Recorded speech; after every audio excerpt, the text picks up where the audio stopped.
Hello दोस्तों, नमस्कार। स्वागत है आपका आपके अपने YouTube channel study with Uttarakhand में। तो दोस्तों, हमारा आज पार्ट 3 है और संविधान और भारतीय राज्य व्यवस्था से संबंधित इसमें 50 प्रश्न मिलने वाले हैं आपको। और ये आपके किसी भी एग्ज़ाम या स्टेट लेवल का हो या सेंटर लेवल का एग्ज़ाम हो और कोई सा भी एग्ज़ाम हो, ठीक है, group C, group D, group B, group A, ठीक है, तो सभी के लिए ये इम्पोर्टेंट रहने वाली है और वीडियो को अंत तक ज़रूर देखना। तो स्टार्ट करते हैं इसके पहले क्वेश्चन से। और वीडियो अच्छी लगती है तो थोड़ा शेयर कर देना, लाइक कर देना। जो लोग नए जुड़े सब्सक्राइब जरूर कर लेना। तो स्टार्ट करते हैं इसके पहले क्वेश्चन से। इसका पहला क्वेश्चन है, B.R. अम्बेडकर यानी कि भीमराव अंबेडकर और महात्मा गांधी के मध्य सन 1932 में हस्ताक्षरित पूना समझौते में प्रावधान था। ऑप्शन ए में दिया भारत के लिए डोमिनियन स्थिति बनाए जाने का। ऑप्शन बी में दिया है मुसलमानों के लिए पृथक निर्वाचन क्षेत्र का। ऑप्शन सी में दिया है निम्न वर्ग के लिए पृथक निर्वाचन क्षेत्र का। ऑप्शन डी दिया है निम्न वर्ग के लिए आरक्षण सहित संयुक्त निर्वाचन क्षेत्र का। तो इसका सही आंसर है ऑप्शन डी, ठीक है, निम्न वर्ग के लिए आरक्षण सहित निर्वाचन क्षेत्र का, ठीक है, ये इसका सही आंसर हुआ। अगला क्वेश्चन देखिए, क्वेश्चन नंबर 2। 1922 ईस्वी में निम्नलिखित में से किसके द्वारा उद्गार व्यक्त किया गया, यानी कि कुछ कथन कहा गया है या उद्गार व्यक्त किया गया कि भारतीय संविधान भारतीयों के इच्छा अनुसार होगा। ये किसने कहा कि भारतीय संविधान भारतीयों की इच्छा अनुसार होगा? किसने कहा था 1922 में? Option A Mahatma Gandhi, option B Motilal Nehru, option C Gopal Krishna Gokhale, option D Bal Gangadhar तिलक। तो क्या है सही आंसर बताइए। तो इसका सही आंसर है ऑप्शन ए, महात्मा गांधी ने कहा था, ठीक है, महात्मा गांधी ने कहा था भारतीय संविधान भारतीयों की इच्छा अनुसार होगा। चलिए अगला क्वेश्चन देखिएगा, क्वेश्चन नंबर 3। इसमें बोलता है 1924 ईस्वी में किसके द्वारा ब्रिटिश सरकार से यह मांग की गई कि भारतीय संविधान के निर्माण के लिए संविधान सभा का गठन किया जाए। ठीक है, ये किसने कहा था 1924 में कि ब्रिटिश सरकार से यह मांग की गई है कि भारतीय संविधान के निर्माण के लिए संविधान सभा का गठन किया जाए। ऐसा किसने कहा था? तो ऑप्शन ए में दिया M.N. रॉय, ठीक है, M.N. रॉय। M.N. रॉय मतलब इनका पूरा नाम था मानवेंद्र नाथ रॉय, ठीक है, ये इनका पूरा नाम था। Option B Mahatma Gandhi, option C Motilal Nehru, option D Gopal Krishna Gokhale. सही आंसर क्या होगा? तो ऑप्शन सी मोतीलाल नेहरू जी ने कहा था, ठीक है, मोतीलाल नेहरू जी ने, ठीक है, ऑप्शन सी इसका सही आंसर हो जाएगा। अगला क्वेश्चन देखिए, क्वेश्चन नंबर 4। भारतीय संविधान के किस भाग को उसकी आत्मा की आख्या प्रदान की गई है? ठीक है, भारतीय संविधान का कौन सा भाग है जिसको उसकी आत्मा की संख्या दिया गया है? ठीक है, ऑप्शन ए प्रस्तावना, ऑप्शन बी मौलिक अधिकार, ऑप्शन सी राज्य के नीति निर्देशक तत्व, ऑप्शन डी संविधान के सभी अनुच्छेद। तो ऑप्शन ए को कहा गया है, ठीक है, प्रस्तावना को कहा गया है संविधान की आत्मा। चलिए अगला क्वेश्चन देखिए, क्वेश्चन नंबर 5, क्वेश्चन नंबर 5, ठीक है, इसमें बोलता है विश्व का सबसे बड़ा लिखित एवं सर्वाधिक व्यापक संविधान किस देश का है? तो option A Britain, option B Bharat, option C Canada, option D दक्षिण अफ्रीका। तो इसका सही आंसर है ऑप्शन बी, भारत का संविधान विश्व में सबसे बड़ा है, ठीक है, लिखित है और सर्वाधिक व्यापक संविधान है, ठीक है। चलिए अगला क्वेश्चन देखिए, इसमें कुछ क्वेश्चन इजी हैं तो कुछ टफ भी मिलेंगे आपको, अच्छे अच्छे क्वेश्चन हैं, थोड़ा सा हटके भी होंगे कुछ क्वेश्चन, देखिएगा लास्ट तक। भारतीय संविधान की कौन सी विशेष व्यवस्था इंग्लैंड से ली गई है? ठीक है, इंग्लैंड से कौन सी व्यवस्था ली गई है हमारे संविधान में, वो आपको बताना है। ऑप्शन ए संसदीय प्रणाली, ऑप्शन बी संघीय प्रणाली, ऑप्शन सी मूल अधिकार, ऑप्शन डी सर्वोच्च न्यायपालिका। तो संविधान इंग्लैंड की संविधान से लिया गया ऑप्शन ए संसदीय प्रणाली, ठीक है। ऑप्शन बी की बात करें संघीय प्रणाली, ये आपने लिया था कनाडा से, ठीक है, हमने लिया था कनाडा से। ऑप्शन सी मूल अधिकार, ऑप्शन डी सर्वोच्च न्यायपालिका। तो ये दोनों आपने कहाँ से लिए थे? यूएसए से, यूएसए, ठीक है, संयुक्त राज्य अमेरिका से लिए गए थे मूल अधिकार और सर्वोच्च न्यायपालिका। और ऑप्शन बी संघीय प्रणाली कनाडा से और संसदीय प्रणाली आपके इंग्लैंड से ली गई थी, ठीक है। अगला क्वेश्चन देखिए, क्वेश्चन नंबर 7। इसमें बोलता है भारतीय संविधान के कितने भागों में विभाजित किया गया है? भारतीय संविधान को कितने भागों में विभाजित किया गया है? तो बताइए कितने भागों में विभाजित किया गया है? इसमें भाग पूछा हुआ है, ठीक है। मूल संविधान पूछता तो उसमें कितने भाग थे? ऑप्शन ए में दिया 16, option B 24, option C 25, option D 22। तो इसमें जो भाग थे ऑप्शन सी। अभी वर्तमान में कितने भाग हैं? तो 25 भाग हैं, ठीक है, 25। मूल संविधान में बोलेगा तो 22 भाग थे, ठीक है। मूल संविधान में पूछेगा तो 22 भाग थे उस टाइम पे, जब संविधान लागू हुआ था उस टाइम 22 भागों में बनाई। आज इसमें 25 भाग हो चुके हैं। चलिए अगला क्वेश्चन देखिए, क्वेश्चन नंबर 8। वर्तमान में भारतीय संविधान में कुल कितनी अनुसूचियां हैं? ठीक है, कुल कितनी अनुसूचियां वर्तमान में पूछा है, ठीक है। तो वर्तमान में ऑप्शन सी, ठीक है, 12 संविधान है वर्तमान में। और मूल संविधान में कितने थे? 8। मूल संविधान, जब संविधान लागू हुआ उस टाइम संविधान में अनुसूचियों की संख्या आएगा तो कितनी थी? तो 8 थी। और अभी कितनी है? 12। वर्तमान में 12 है और मूल संविधान में पूछेगा तो कितनी थी? 8, ठीक है। अगला क्वेश्चन देखिए, क्वेश्चन नंबर 9। चलिए इसे पूछता है, संविधान सभा द्वारा अंतिम रूप से पारित संविधान में कुल कितने अनुच्छेद और अनुसूचियां हैं? ठीक है, अब इसमें अनुच्छेद भी पूछ लिया तो। और अंतिम रूप से यानी कि मूल संविधान की बात कर रहा है, ठीक है, जब आपका संविधान लागू हुआ था उस टाइम की बात कर रहा है।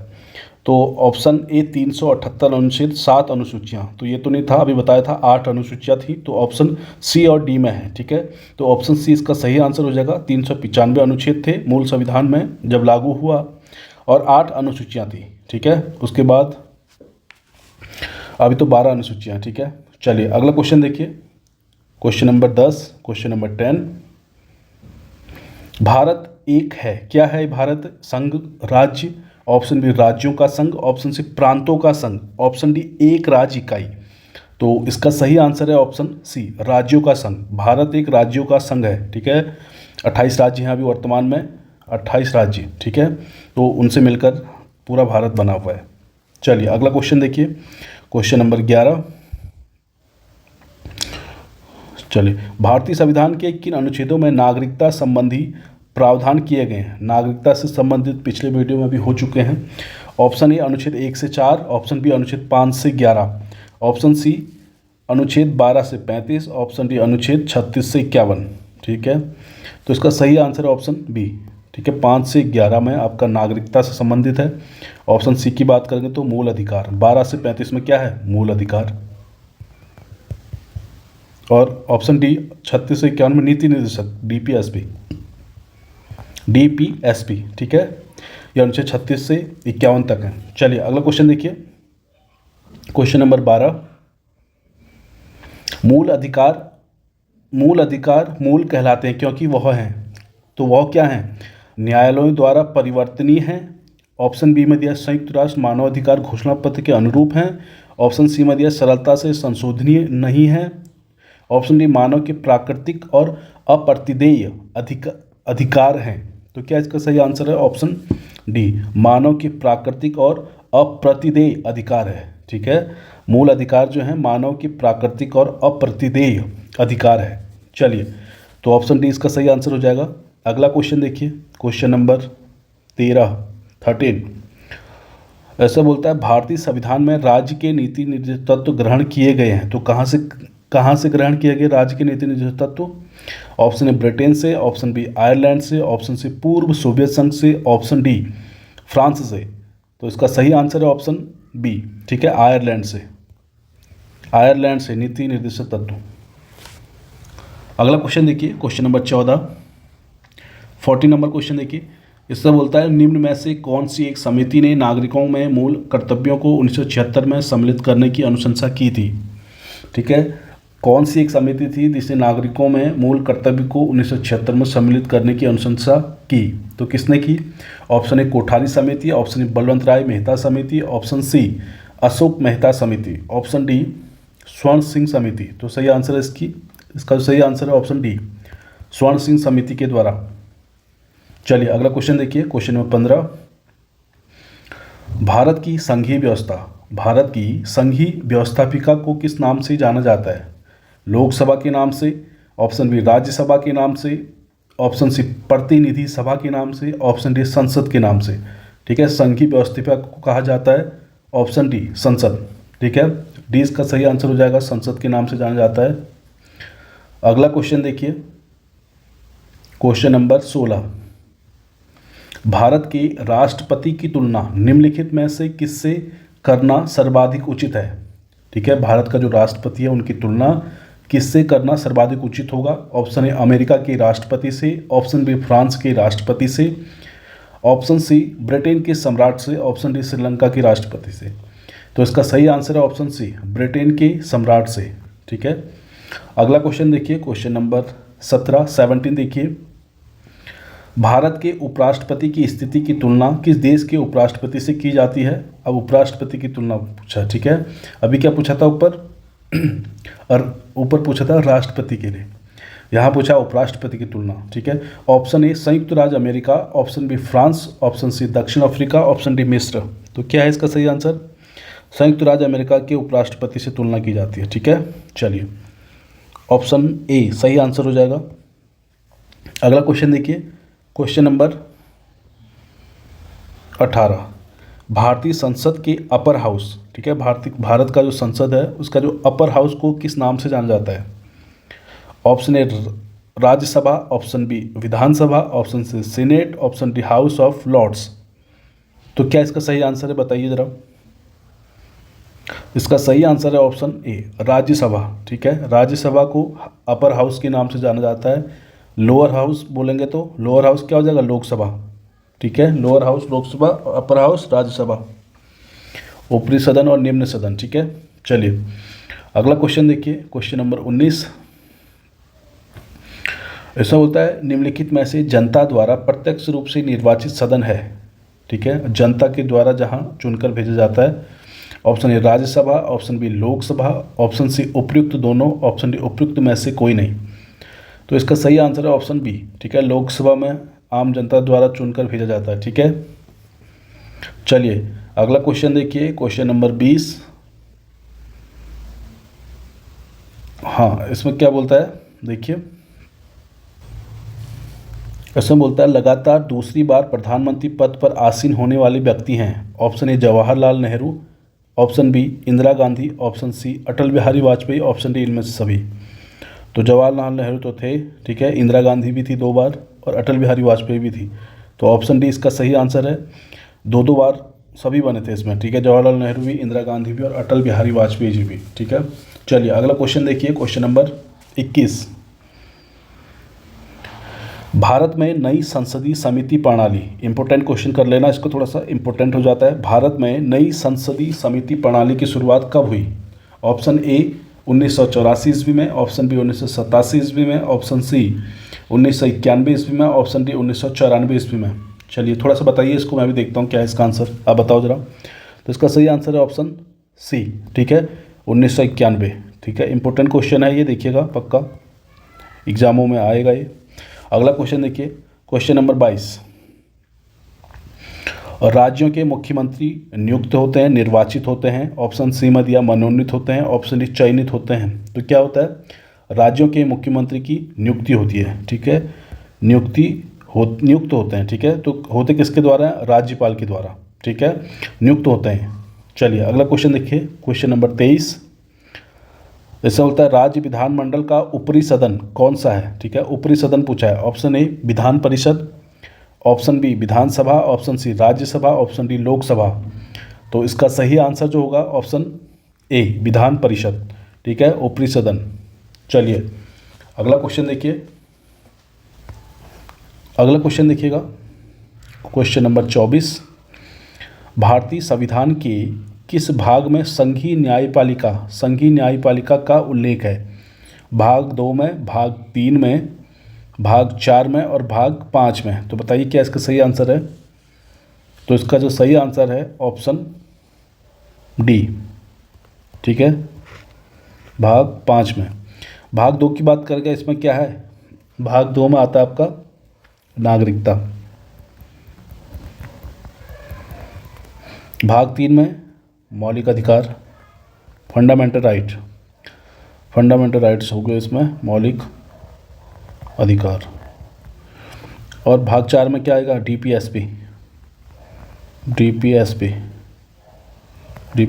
यानी नीति निर्देशक तत्व। ठीक है, चलिए अगला क्वेश्चन देखिए, क्वेश्चन नंबर 25,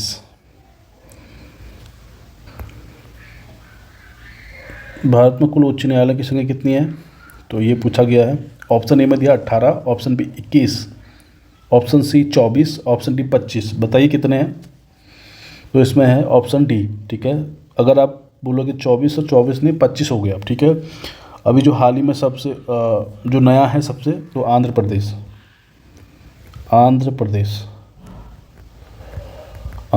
का। ठीक है, आंध्र प्रदेश का उच्च न्यायालय है जो 25वें नंबर का है, 25वां उच्च न्यायालय है। ठीक है, 1 जनवरी 2019 से कार्यरत है, 1 जनवरी 2019 से कार्यरत।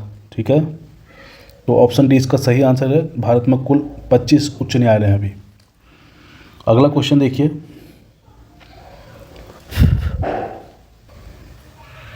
ये क्वेश्चन नंबर है आपका 26। ठीक है, ऐसा मतलब राज्य की कार्यपालिका शक्ति किस में निहित है? राज्य की कार्यपालिका शक्ति, राज्य की पूछा है। ठीक है, ऑप्शन ए मुख्यमंत्री में, ऑप्शन बी राज्यपाल में, ऑप्शन सी मंत्रिपरिषद में, ऑप्शन डी राष्ट्रपति में। तो इसका सही आंसर है ऑप्शन बी, राज्यपाल में। ठीक है, चलिए अगला क्वेश्चन देखिए, क्वेश्चन नंबर 27। क्षेत्रीय परिषदों का गठन किसके द्वारा किया जाता है? ऑप्शन ए राष्ट्रपति के द्वारा, ऑप्शन बी प्रधानमंत्री के द्वारा, ऑप्शन सी लोकसभा अध्यक्ष द्वारा, ऑप्शन डी गृह मंत्री द्वारा। तो इसका सही आंसर है ऑप्शन बी, क्षेत्रीय परिषदों का गठन ऑप्शन ए राष्ट्रपति द्वारा होता है। अगला क्वेश्चन देखिए, क्वेश्चन नंबर 28। चलिए इसमें बोलता है, क्वेश्चन नंबर 28 में बोलता है कि तारकुंडे समिति और गोस्वामी समिति का संबंध है। ऑप्शन ए चुनाव व्यवस्था में आमूल सुधार, ऑप्शन बी चुनाव में आपराधिक तत्वों की वृद्धि पर प्रतिबंध, ऑप्शन सी राज्य द्वारा निर्वाचन के लिए वित्तीय सहायता, ऑप्शन चुनाव में काला धन के बढ़ते प्रभाव पर रोक। तो इसका सही आंसर है ऑप्शन ए, चुनाव व्यवस्था में आमूल सुधार के लिए 2 समितियों का गठन हुआ, एक गोस्वामी और दूसरा आपका तारकुंडे समिति। ये 2 समितियों का गठन किया गया। अगला क्वेश्चन देखिए, क्वेश्चन नंबर 29। ये बहुत ही इंपॉर्टेंट क्वेश्चन है दोस्तों, ये हर एग्जाम में आते हैं, पूछे जाते हैं, आगे भी पूछे जाएंगे। ठीक है, क्वेश्चन नंबर 29 पूछता है, संघ सूची, राज्य सूची तथा समवर्ती सूची। संघ सूची, राज्य सूची और समवर्ती सूची का विस्तृत उल्लेख संविधान के किस अनुसूची में किया गया है? ठीक है, अनुसूची की बात पूछी है। ऑप्शन ए 6वीं अनुसूची में, ऑप्शन बी 7वीं में, ऑप्शन सी 8वीं अनुसूची में, ऑप्शन डी 9वीं अनुसूची में। ठीक है, 9वीं, ये 9वीं गलत लिखा हुआ है। ठीक है, 9वीं। तो ऑप्शन बी इसका सही आंसर होगा। 7वीं अनुसूची में 3 सूचियाँ हैं, कौन सी? एक संघ सूची, राज्य सूची और समवर्ती सूची। 3 सूचियों का उल्लेख है इसमें। अगला क्वेश्चन देखिए, क्वेश्चन नंबर 30। संविधान की कौन सी अनुसूची में क्षेत्रीय भाषाओं का उल्लेख है? अभी 7वीं अनुसूची में बताया था कि 3 सूचियाँ हैं, तो ये तो होगा नहीं। ऑप्शन बी 8वीं अनुसूची, यही इसका सही आंसर है। 8वीं अनुसूची में क्षेत्रीय भाषाओं का उल्लेख किया गया है। ठीक है, चलिए अगला क्वेश्चन देखिए, क्वेश्चन नंबर 31। भारत के संविधान के अंतर्गत कितने प्रकार की आपातकालीन व्यवस्थाओं पर विचार किया जा सकता है? आपातकालीन। ठीक है, option A 2, option B 4, option C 3, option D 1। तो इसका सही आंसर है ऑप्शन सी। तो 3 आपात हैं, एक तो आपका राष्ट्रीय आपात हो जाएगा, राष्ट्रीय आपातकाल।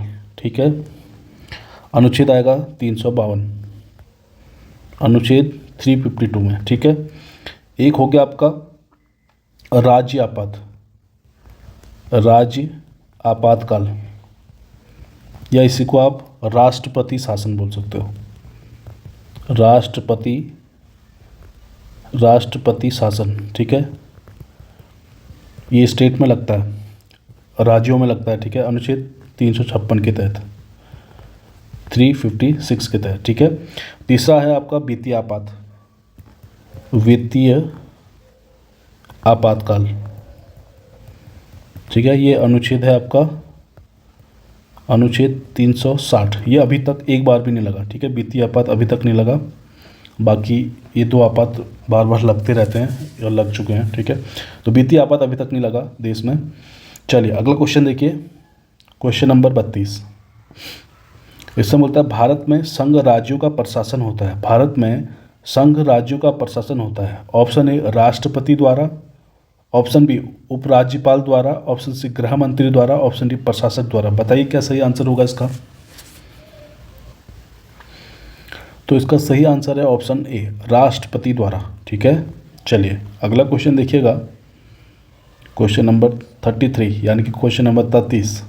भारतीय संविधान के किस भाग में पंचायती राज, ठीक है, पंचायती राज से संबंधित है। ऑप्शन ए भाग 6 में दिया है, ऑप्शन बी भाग 7 में, ऑप्शन सी भाग 8 में दिया है, या ऑप्शन डी भाग 9 में।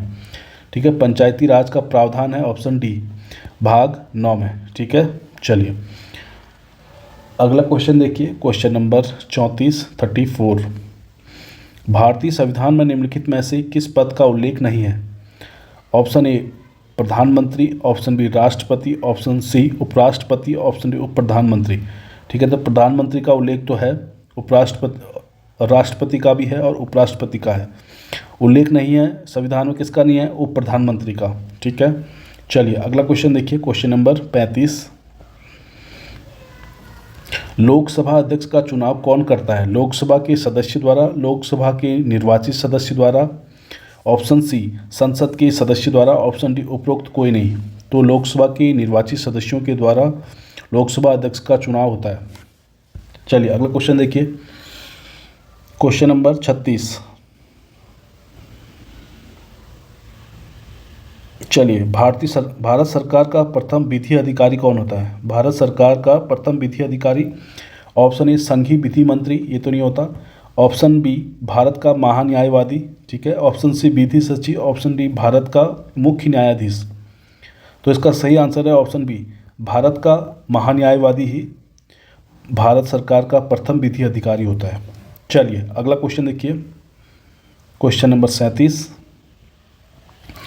लोकसभा में विरोधी दल के नेता के रूप में मान्यता देने के लिए उसके दल के सदस्यों की संख्या कुल सदस्यों की संख्या से कम कितने प्रतिशत होनी चाहिए। तो कितने प्रतिशत होने चाहिए। Option A 5%, option B 10%, option C 15%, option D 25%। तो इसका सही आंसर है ऑप्शन बी, 10% होना चाहिए। ठीक है, अगला क्वेश्चन देखिए, क्वेश्चन नंबर 38। लोकसभा में मान्यता प्राप्त विरोधी दल के नेता को निम्नलिखित में से किसके समान सुविधाएं और मान्यताएं प्रदान की जाती हैं। ऑप्शन ए कैबिनेट मंत्री, ऑप्शन बी राज्य मंत्री, ऑप्शन सी उप मंत्री, ऑप्शन डी उपयुक्त में से किसी के बराबर नहीं। तो क्या इसका सही आंसर है, बताइए जरा। तो इसका सही आंसर है ऑप्शन ए। ठीक है, कैबिनेट मंत्री का दर्जा जो होता है उसी के समकक्ष जो है विरोधी दल का नेता जो होता है उसको सारी सुविधाएं मिलती हैं। चलिए अगला क्वेश्चन, क्वेश्चन नंबर 39। इसमें बोलता है लोकसभा का विरोधी दल के पहले मान्यता प्राप्त नेता थे। लोकसभा का विरोधी दल के पहले मान्यता प्राप्त नेता कौन था। Option A Shyama Prasad Mukherjee, option B Indira Gandhi, option C Ram Subhang Singh, option D YV Chauhan. तो सही आंसर है ऑप्शन सी, राम सुभग सिंह। अगला क्वेश्चन नंबर 40। राज्यसभा में विपक्ष का प्रथम नेता कौन है। ठीक है, राज्यसभा में विपक्ष का प्रथम नेता कौन था। तो option A YV Chavan, option B Bhola Paswan, option D Kamlapati Tripathi, option D CM Stephen. तो सही आंसर है ऑप्शन सी। ठीक है, राज्यसभा में विपक्ष का प्रथम नेता था कमलापति त्रिपाठी। ठीक है, राज्यसभा की बात हो रही है। अगला क्वेश्चन, क्वेश्चन नंबर 41। इसमें होता है किस व्यक्ति को सर्वप्रथम 1977 ईस्वी में विपक्षी दल के नेता के रूप में मान्यता मिली तथा कैबिनेट मंत्री के समान वेतन आदि दिया गया। मान्यता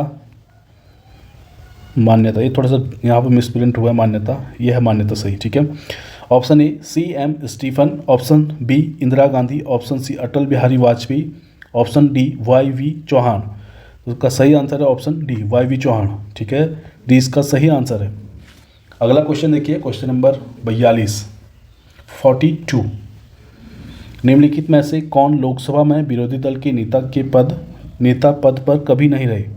ठीक है, कौन ऐसे व्यक्ति थे इसमें से ऑप्शनों में से जो लोकसभा में विरोधी दल के नेता के रूप में नहीं थे। Option A LK Advani, option B Sharad Pawar, option C Sonia Gandhi, option D Manmohan Singh.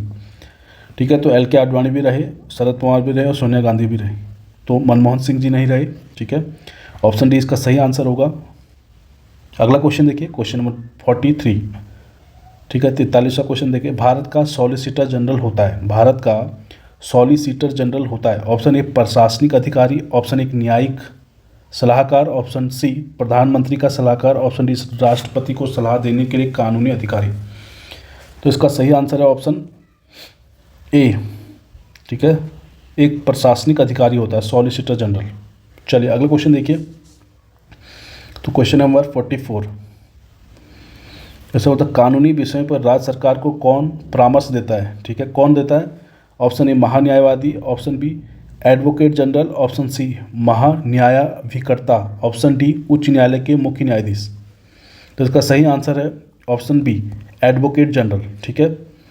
अगला क्वेश्चन देखिए, क्वेश्चन नंबर 45 यानी कि 45वां क्वेश्चन है।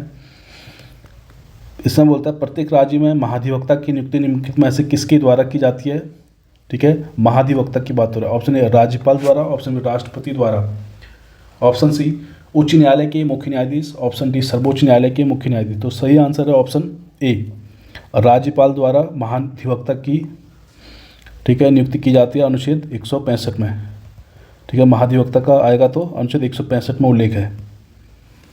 अगला क्वेश्चन देखिए, क्वेश्चन नंबर 46 इसमें बोलता है किसी राज्य का उच्चतम विधि अधिकारी कौन होता है, किसी राज्य का, ठीक है।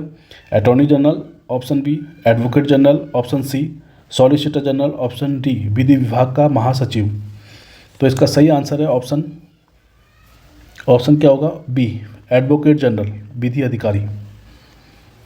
अगला क्वेश्चन देखिए, क्वेश्चन नंबर 47 निम्नलिखित में से किसी राज्य विधानमंडल के सदनों की कार्यवाहियों में भाग लेने और बोलने का अधिकार है किंतु मतदान का अधिकार नहीं है। ऑप्शन ए महाधिवक्ता, ऑप्शन बी मुख्य सचिव, ऑप्शन सी कैबिनेट सचिव, ऑप्शन डी निर्वाचन आयुक्त। तो इसका सही आंसर है ऑप्शन ए महाधिवक्ता। महाधिवक्ता को राज्य विधानमंडल के सदनों में भाग लेने का अधिकार है, बोलने का अधिकार है, किंतु मत देने का अधिकार नहीं है, ठीक है। मतदान का कोई अधिकार नहीं है उसको।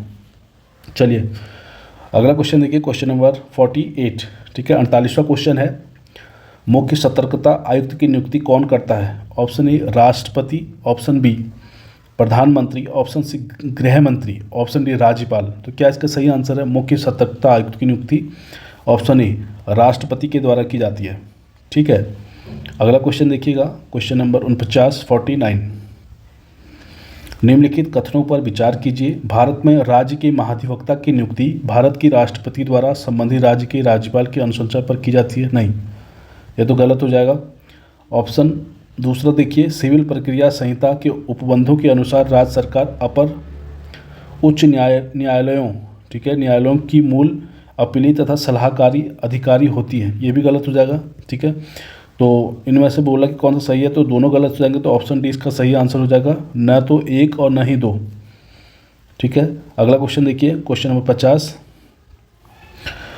जिला कलेक्टर किस अधिकारी के अधीनस्थ कार्य करता है। जिला कलेक्टर, ठीक है, जिला कलेक्टर किस अधिकारी के अधीनस्थ कार्य करते हैं। ऑप्शन ए मुख्य सचिव, ऑप्शन बी प्रभारी सचिव, ऑप्शन सी संभागायुक्त, ऑप्शन डी उपयुक्त में से कोई नहीं। तो इसका सही आंसर है ऑप्शन सी संभागायुक्त, ठीक है। संभागायुक्त के अधीन ये कार्य करते हैं, कौन, जिला कलेक्टर। तो दोस्तों ये इस वीडियो का आखिरी क्वेश्चन था। उम्मीद करता हूँ आपको वीडियो अच्छी लगी होगी। वीडियो अच्छी लगती है शेयर कर देना, और आपके 50 में से कितने नंबर बने आप देख लीजिएगा, और आपको कितनी मेहनत करनी है वो भी देखिएगा, ठीक है दोस्तों। मिलते हैं अगले वीडियो में, तब तक के लिए थैंक यू।